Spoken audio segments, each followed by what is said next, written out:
बांगलादेश हा भारताच्या सूताचा प्रमुख ग्राहक आहे। गेल्या वर्षभरात भारताने जेवढी सूत निर्यात केली त्यापैकी तब्बल 45% सूत एकट्या बांगलादेशला निर्यात झालं।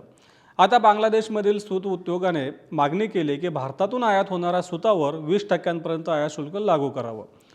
बांगलादेशने असा निर्णय घेतला तर भारतातून सूत निर्यात कमी होऊ शकते आणि त्याचा परिणाम कापसाच्या दरावर होऊ शकतो अशी चर्चा 2 दिवसांपासून बाजारात सुरू आहे। आता आपल्या सगळ्यांना माहिती आहे की बांगलादेश कापड निर्यातीमध्ये आघाडीवरच्या देशांमध्ये मोडतो। बांगलादेशमध्ये कापडाचं उत्पादन मोठ्या प्रमाणात जर होत असलं तर बांगलादेशमध्ये कापसाचं उत्पादन मात्र कमी असतं। त्यामुळे भारतातून सूताची मोठ्या प्रमाणात निर्यात बांगलादेशला होत असते। गेल्या वर्षभरात भारतातून जवळपास $350 लाख सूत निर्यात बांगलादेशला झालेली आहे। आता बांगलादेशला नेमकी भारतातूनच निर्यात जास्त का होते? कारण एकतर भारतामध्ये कापसाचं उत्पादन चांगलं होत असतं, बांगलादेशला कापसाची आणि सूताची गरज असते।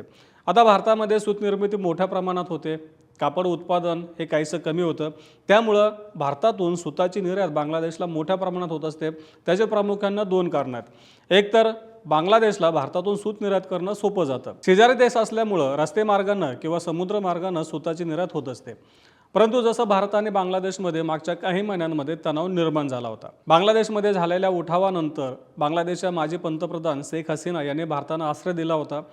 बांगलादेशमध्ये शेख हसीना यांना मृत्यूदंडाची शिक्षा सुनावण्यात आली आणि त्यांना आश्रय भारतामध्ये दिलेला आहे। त्यामुळे बांगलादेशने सुरुवातीपासूनच भारतातून ज्या काही वस्तू आयात होतात त्यांच्यावरती काही निर्बंध लादायला सुरुवात केली होती।